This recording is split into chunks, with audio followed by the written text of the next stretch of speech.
Good morning, everybody, and welcome to today's Success Life Live. My name is Eric Reed, and I am a coach, I am a trainer, I'm a speaker, I'm a consultant. I don't know, you could just keep the list going. They're all probably similes of the same thing. What I do is I work with individuals and organizations to help them build purpose-driven lives and profitable businesses. And part of that may include branding, part of it may include handling time change management, leadership development, personal growth. It's all bundled together. But what I do know is I get to do what I love to do each and every day. So thank you for joining me for this part of my day that I so look forward to when we get together and we just share mindset ideas, things that will help spark our thinking into a more positive, a more growth, a more success-oriented day. So thank you so much for being a part of this and for joining me. I hope your day is well. Take a moment as you walk in the room and say good morning and say hello and how do you do, or what your favorite binge food has become during these social isolations. It's funny because we're kind of fluctuating, and I don't know if anybody else is doing this, between food rationing, and I put that in quotes, and binging. It's sort of like I'll yell at the kids, like, you have to drink the rest of the milk. We don't have a lot of milk. We can't go to the store, blah, blah, blah. And then meanwhile, I'm like binging on sweets and chocolate ice cream and all the favorite things I need. But I think I'm totally entitled to, because I was the guy that went out before the lockdown, and instead of buying toilet paper, I bought non-perishable chocolates and cookies and snackies and things like that, because I said, look, if I'm going to be trapped at home, I am going to stress eat and graze, and I want to make sure there is enough grass in the field, so to speak, to keep me happy. And so yes, the kids are only allowed 1 carrot and a glass of milk each and every day, but I'm allowed as much chocolate ice cream as I can eat. And I think the kids would be happy with that, because otherwise it could get really ugly really fast. So good morning, Greg. Bon dia, good afternoon. Congratulations on being placed #1. I say that with humor, but it also means that the virus in Italy is beginning to peak, and then we'll begin fall. And that's going to be the cycle for all of us. Right now, we are seeing numbers just click, click, click, click faster than population in December will be. But understand, it's just the system coming online, so to speak. It's the testing, it's the evaluation, it's the reporting. All of that is going to spike, and it's going to continue to spike. It's the natural curve of a virus, of a pandemic, that it goes way up. And depending on the population's response, it stays or it begins to flatten out. So your goal is to lower the average today, all right? Your goal is to figure out how low you can make that curve. Now in school, that was a no-brainer for me. I could bring that average way down without even thinking. Your goal is to figure out how can you bring that average way down. Do social isolation, do the handy wipes and the Clorox wipes if you come in contact. Talk to friends through Skype or Zoom or Loom or FaceTime. Just tell yourself it's only 15 days.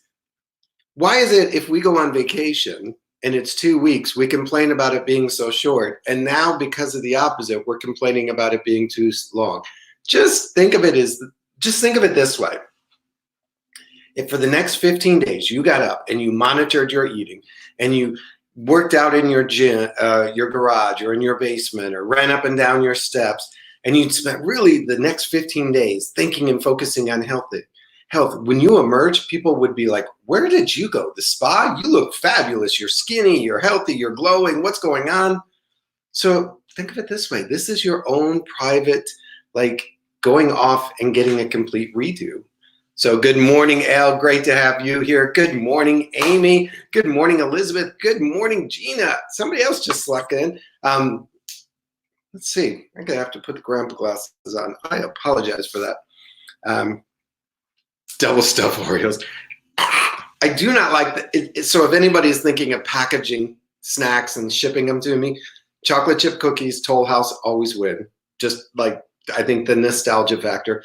but vanilla Oreos. I don't like the chocolate Oreos. I think it's because you can get busted really easy for eating them because your teeth stay black, whereas the vanilla don't seem to do that quite as quickly. Good morning, Glenn. Good to have you in the house as well. So as many of you know, we have started the Masters Network, where I am bringing in experts, speakers and trainers and individuals who really specialize in. Yesterday, we talked about managing and navigating during a crisis. And earlier in the week, we had a fatherhood, and Joel talked to about developing and becoming a better father. And I almost have to look at my list. It's been such a long week. But so today, we have the mother of 15. Okay, I tried to do that with a straight face. I really focused. So we have a mother of 15. That's just like stupid. I mean, I'm not saying she's stupid. That would be like me. That's like wearing a red shirt and a bull ring. I mean, I get frustrated trying to walk through my house and not be hit with questions by 2. Can you imagine when it's like getting up in the morning and trying to get to a cup of coffee with 15? If you've ever had, like, not to equate kids and puppies, but you know how like little puppies will chase you around and nip at your heels?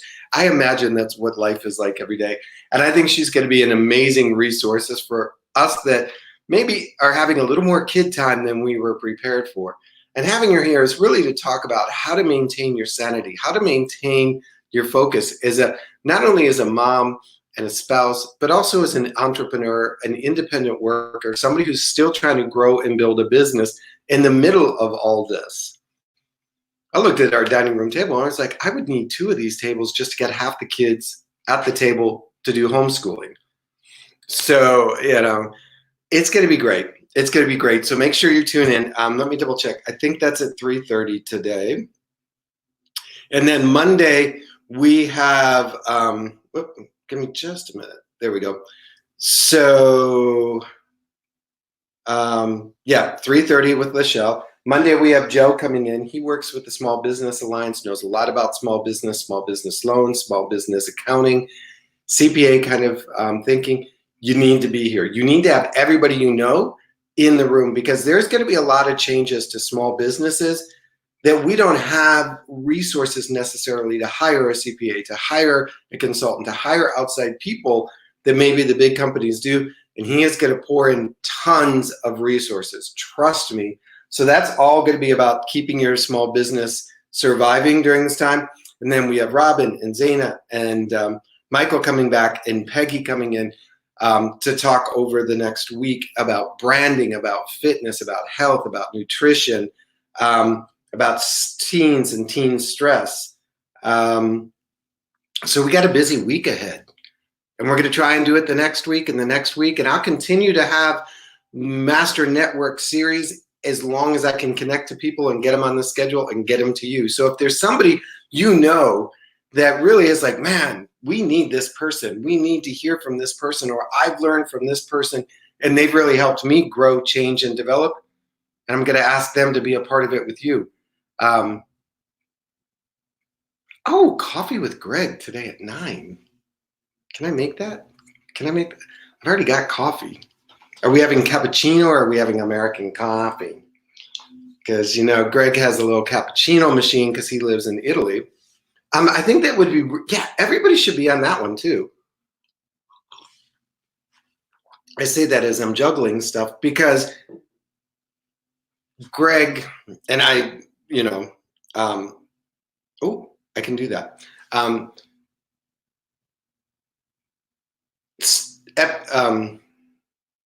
From the epidemiology standpoint, Italy is a couple weeks ahead of us.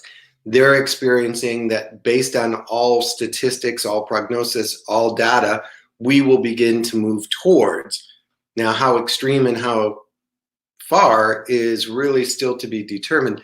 So not only will it be, because Greg is a great inspirer, teacher, leader, but it'd also be a good chance to say, okay, what have you learned during this? Like, what are the 5 things that you didn't expect to happen that are expecting? What are some of the things that you saw among your peers, among your community that I should be watching for? So you need to make sure. I missed something. Oh, yeah. Wednesday's meditation with Michael LeBlanc. I told him he can come back and do meditations anytime he wants. If you missed him yesterday, he was on his website. I see the two C's and my mind went blank. Michael, you're going to have to add it in. And he did a really nice meditation about just centering and being at peace. And I think from a standpoint, I want to talk about meditation really quick, really small. I live in Georgia. I live in the South. I live in what is referred to as the Bible Belt. Some people feel that meditation is like not part of a Christian practice. I don't know what you call prayer then. Because prayer, meditation, where it says be still and know, all of that is the same thing. Meditation is simply getting still, getting centered with your heart, with your spirit, with your divine self, connecting to it, and then guiding yourself to stay there, to hold there, to be present there. And so if you heard the word meditation where it's like, wow, I'm a Christian, we don't do that. I'm like, okay, how about if we just called it prayer?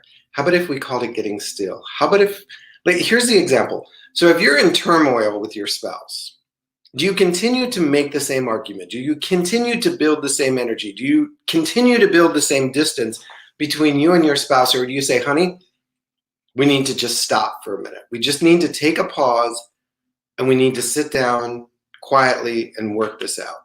Now, obviously, the second option will create better health, better harmony, more love, and abundance in your relationship. The same thing is true with meditation. When you're anxiety, when you're stressed, when you're scattered, when you're moving in 10 different directions, you can continue to move in 10 different directions and feel stressed and feel worked and just like, until you explode. Or you can say, okay, self, we need to sit down and have a conversation. We need to get centered on this. We need to clear the air. We need to resolve some issues. Let's do it today at 10 o'clock. Let's meet in 5 minutes. Let's sit quietly in a room and talk. That's all meditation is.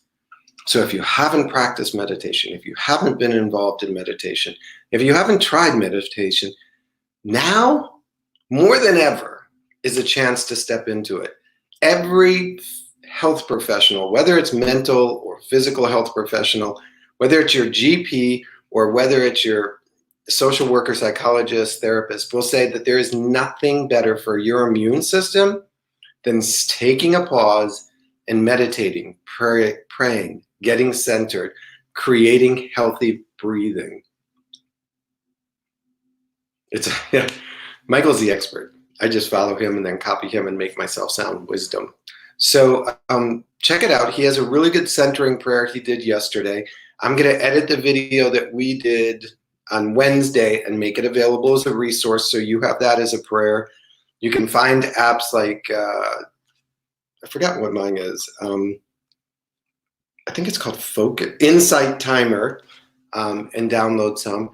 But take this time, like right now with my family, with us doing virtual school, we start virtual school with sort of a quick prayer meditation of like, I'm going to enjoy class. We talk about some affirmations about how the school day is going to be at the desk, how we're going to relax and breathe into it, and we're going to have fun, and we're going to learn, and we're going to grow. We're just setting an intention, all right? So, all that said, somebody just messaged me with somebody you need for the masterclass series. Actually, I need to get you, Dean. I just noticed you messaged, but you've got a lot of little tools and tricks and toys. In fact, Dean made this little guy on the line down below me. So, yeah, okay. So, and then one other thing. If you're a speaker, if you're an influencer, if you are somebody that has a message that you're trying to push out into the world, now is the time for you to boom.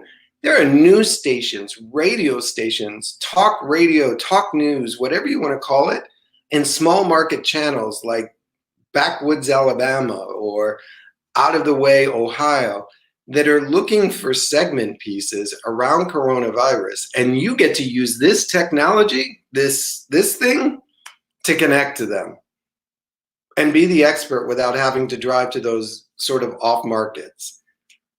Think of 2 or 3 things that you can pour into those markets, that you create a pitch, you create a proposal, and you send it to them. And who knows, tomorrow morning, you may be on channel 2. Welcome to Biloxi, and here we have the expert on how to work from home, or 6 tips or 6 techniques, or 6 tools, or 6 widgets and gadgets you need to survive working at home. And you're introduced, and just think what that will do for your business, for the opportunities that will come, for just the community that you serve. So don't be surprised if you see me next week on Outback Ohio, Channel 4. I'm going to be working on mine because this is an opportunity to grow and adapt and to change our business model. What we were doing before served us well, but it's not going to be the new us.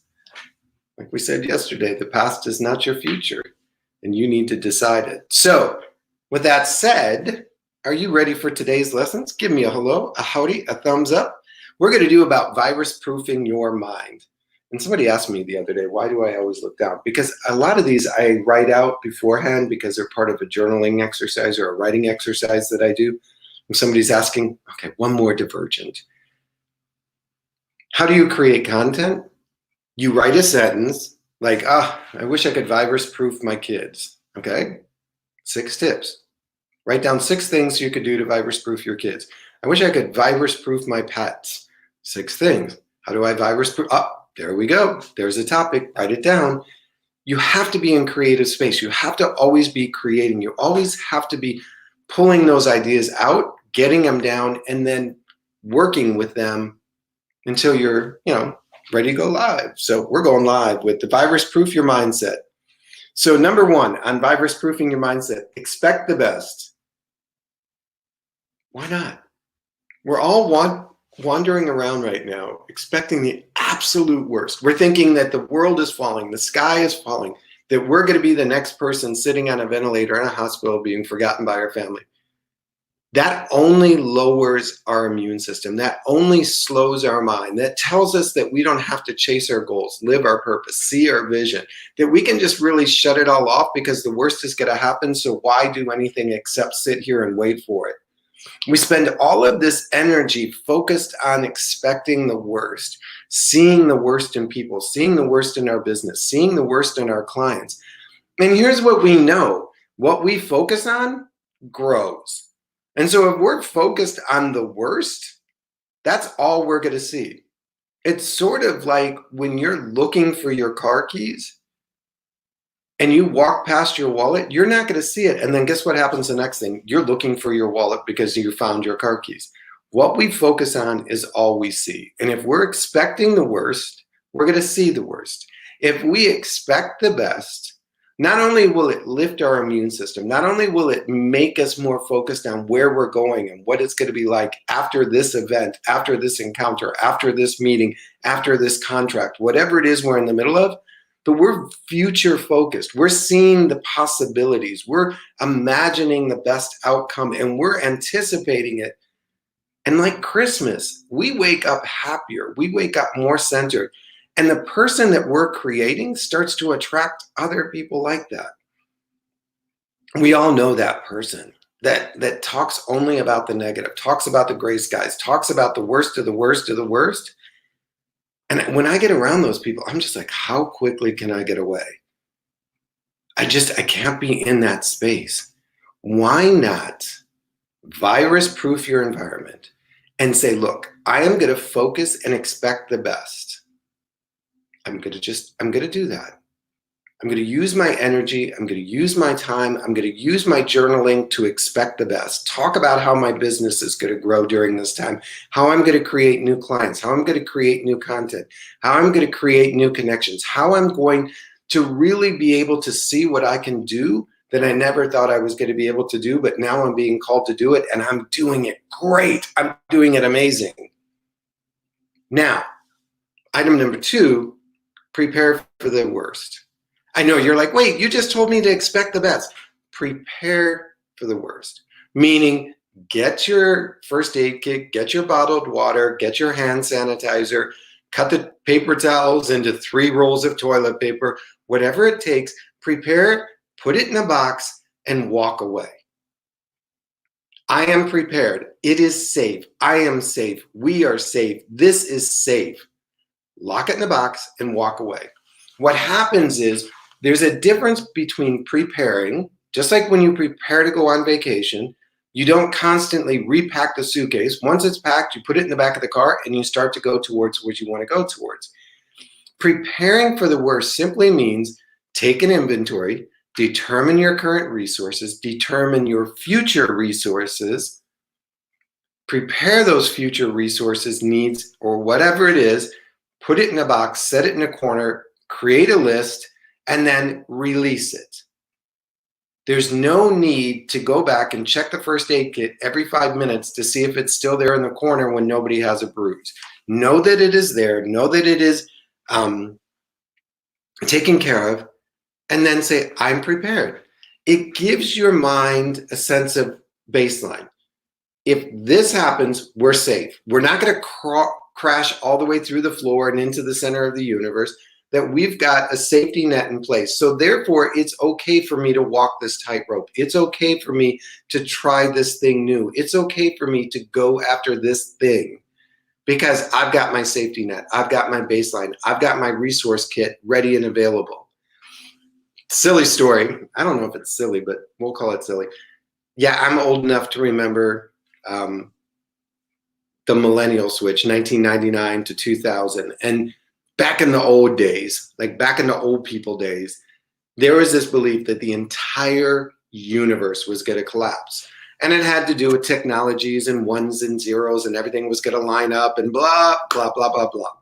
Well, at the time, I was the IT director with Holiday Inn Worldwide Intercontinental Hotels. And so we pretty much anticipated the computers and the reservation systems and all the technology related would just start to ripple across the earth. Like wherever the first time zone was, that would crash, and then the next one would crash, and it would just keep escalating. And so we created this like volume of preparedness. We created this entire master plan of worst case scenarios. We had cots brought in, we had food brought in, because the idea was that on Y2K, everything would completely collapse. Everything would shut down. We wouldn't be able to grocery store. We wouldn't be able to communicate. Our cell phones or our phones and our networks would all be down, and we needed to prepare for a reasonable reboot time, which could be days, if not weeks. So we had like the entire Armageddon setup in our IT center, which was also in an isolated area of the state, which I thought was kind of funny. And we had all prepared and we had all been ready. And what happened? Absolutely nothing. Like we waited for the first time zone shift, nothing. We thought, well, maybe it's an anomaly. We'll wait and see. 2, 3, 4, 5. And after about the 5th time zone shift, we were just like, okay, we've got a lot of pork and beans on that pallet. We have like 100 cans of ready to eat food and nothing's happening. Now we continued to watch it just for a couple more hours. And when it was over and nothing had happened and we were able to return to work or return to normal, we also had a plan for when we were going to reboot, when we were going to restart, what it would look like the next morning. And we fell into that. Having that preparedness plan was absolutely necessary. Did we have to utilize it? No. We ended up donating the food to a local food shelter and all kinds of things, and we learned a lot of lessons and we debriefed. Prepare, set it down, know that it's there if you need it, and move back into the future thinking, move back into the best, move back into optimization. It's also a really good time to get in touch with yourself because you're going to figure out what you want and what you need. And if you start to understand the difference between want and needs financially during this period, you're going to be great. When it comes over, you're going to be amazing because you're going to be like, you know what? During our 15 days or 30 days of shutdown, isolation, all of that, I realized I don't need this. I don't need that. I don't want that. That was just an extra thing in my life. And maybe I could live without it. Maybe I don't need to do the things that I was doing before to be happy, to be satisfied, to be connected to my family, to be engaged. I've heard so many families saying, you know what? We've never spent this much time together because we're always running to soccer and baseball and ballet and swim team. And I've got my yoga and the kids got their stuff. And now all of that being shut down, they're really loving and valuing this time together. And I'm not sure soccer and Pee Wee football is going to ever recover now that moms and dads have learned how to play together in the backyard. And then the third thing to virus-proof your mind, your mindset, is really capitalize on what comes. No one really knows what tomorrow or next week or even next month has in store for us. If your mindset is right and if you're focused on serving others, if you're intentional about growing yourself, then you will be perfectly positioned to make a difference in the world. This allows you to have the biggest impact possible, is what I wrote to myself. And I kind of wrote it as an affirmation, as sort of a reminder that I've connected with some amazing people. I have learned so much in this last week through the Masters Network that I'm just like, how can I keep this going every single day? Like, I need to figure this out because I'm capitalizing on the opportunity of people being home, people being accessible, me being driven to serve more, but I'm better. I'm growing. I'm learning. I'm also learning how to connect and communicate with my family differently and with my spouse and all of the things that are going on. I'm looking at opportunities, like I told you, going to Outback, Ohio and doing a 3-minute drop-in on what I'm already an expert in. That would have never crossed my mind until I started seeing somebody on a local network doing it, going, man, they're really bad. I should do it better. Oh, wait a minute. I don't have to drive to Outback, Ohio. I can do it here. I do it every single day. Capitalize on the opportunity. Show yourself that this isn't the end of the world. Show yourself that you're going to survive. Show yourself that you're going to grow. Lean into the opportunities that are in front of you. And when I say capitalize them, it's not about always the dollars and cents, but it's about the fact that you get to get enriched and you get to enrich others. All right? So I encourage you, this too shall pass. This too shall pass. It's sad to think of the number of crises. I'll have to look it up. Crises. I think it's crises. That I have been through between September 11th, the housing market crash, Y2K, the Spanish flu, the Great Depression. Anyhow, you get it. I've been there. I've seen it. It keeps on happening. It's how we emerge on the other side, who we become in the process and the journey that defines what we're going to be about afterwards. So we need to really, in all sincerity, crisis. Just because you spelled it doesn't mean I know how to say it.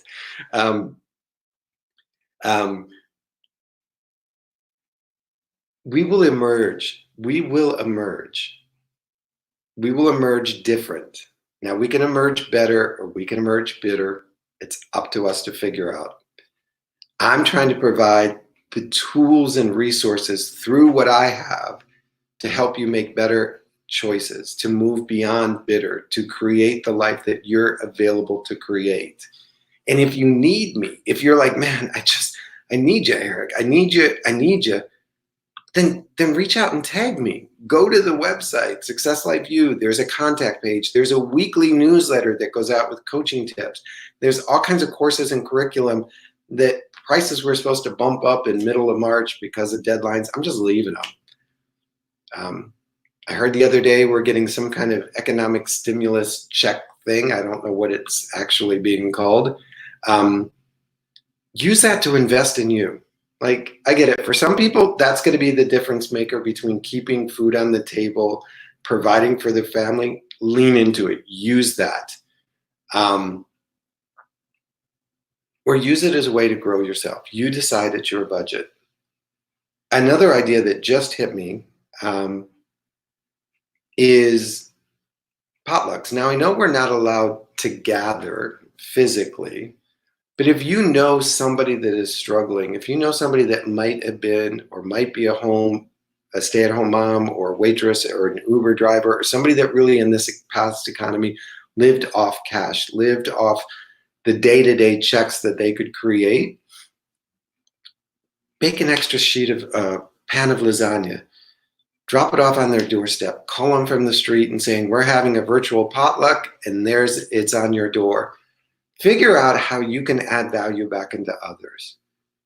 Figure out what resources you have that in giving them to others, you grow and they gain. All right? That's all I gotta say. It's gonna be hard. I said the other day, and I've said it a couple times, this is like the first snowflake of a blizzard. And if you pace yourself, if you plan for it, if you see it as just the first snowflake in a blizzard, then you'll know what to expect and you'll begin to prepare for it. Prepare by making sure you're tapping in to positive people. We talked about follow the right people. Find, focus, follow the right people. Now's your opportunity. Greg's got something going on today, his virtual coffee at 9 o'clock, which, by the way, I'm going to have to kill my kids because they used the last of the whipped cream. I always just shoot whipped cream because I like cream in my coffee, and they used it last night on their strawberries.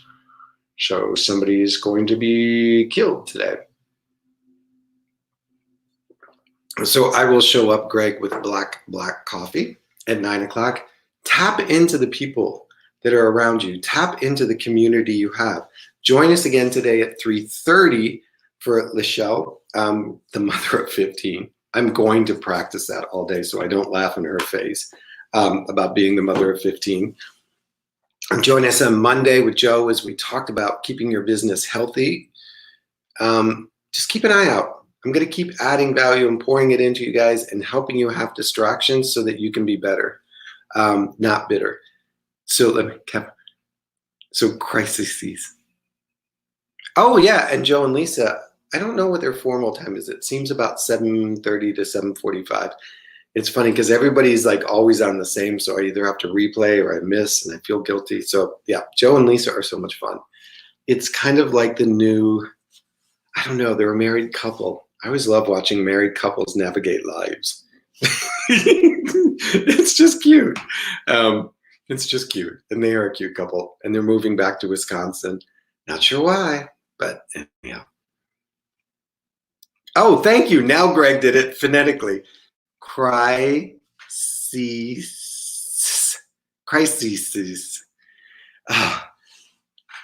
Just because we have an extra minute, I'm going to. As many of you know, and I've said it 1,000 times, spelling has always been a struggle. Yes, I edit people's stories, but I work on the creative side. I work on the structure. I work on the content side. I have another group of individuals that do the comma and spell checks and all of that. And what was it the other day? I feel so stupid. Homeschooling is really exposing me. I hope my kids don't catch on. My son was doing his schoolwork at the table, and he had a word that he was stuck on, and I was busy doing something else. He goes, I don't know what this means. And he's like screaming in frustration, which just raises everybody's frustration level.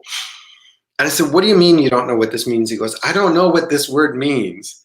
I said, well, spell it. And so he spelled it out. And after I got past like the fourth letter, I was already lost. I was like, what word is he spelling? I was trying to anticipate the next level letter. I was trying to remember the last letter.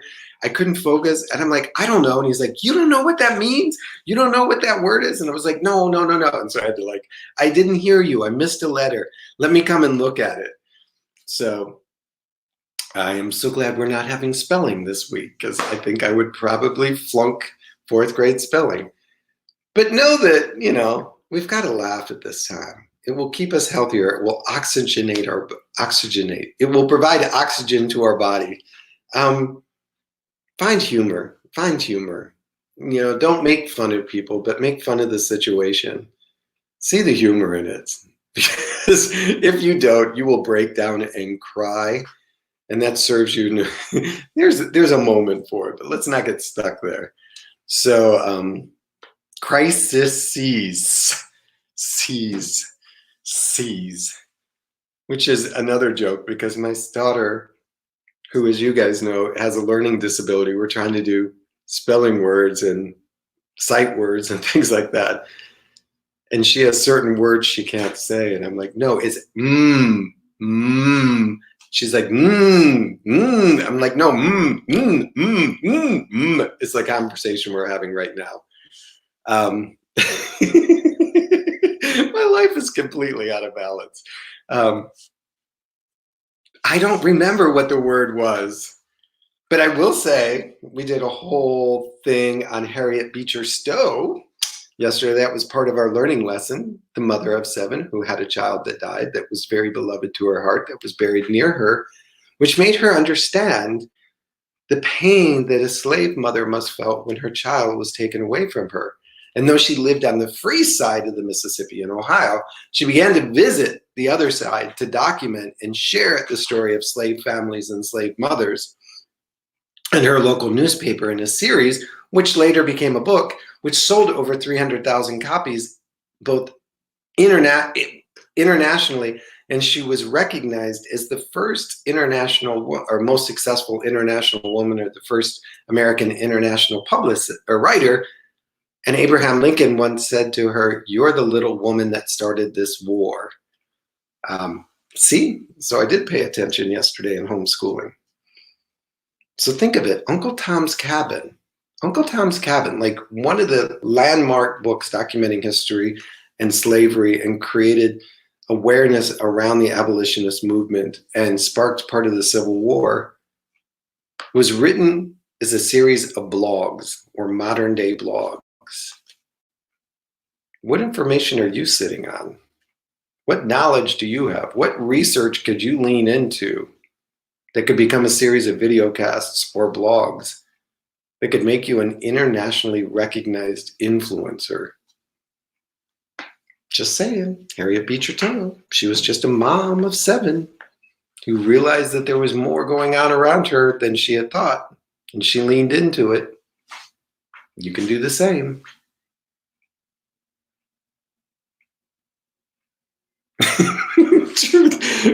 I kind of said the same thing. I went and got my car fixed, and because I've been putting it off, and the mechanic called and said it's ready to pick up. I'm like, yeah, but I'm not allowed to leave the house. Do you deliver? And he kind of laughed, and I said, I'll be there. I'll pick it up. And then I got home, and I was so happy to have my car back in the garage. And then I was told, well, you're not allowed to go anywhere with it. So, I mean, just see it for what it is. All right, folks. And I will see you at 3:30. Remember, in the meantime, you are so worthy of the laughter and the love that you can experience right now, connecting to your family, connecting to your heart, connecting to your community. Lean into it because you, my friends, are fully worthy. All right, I'll talk to you soon. Bye-bye.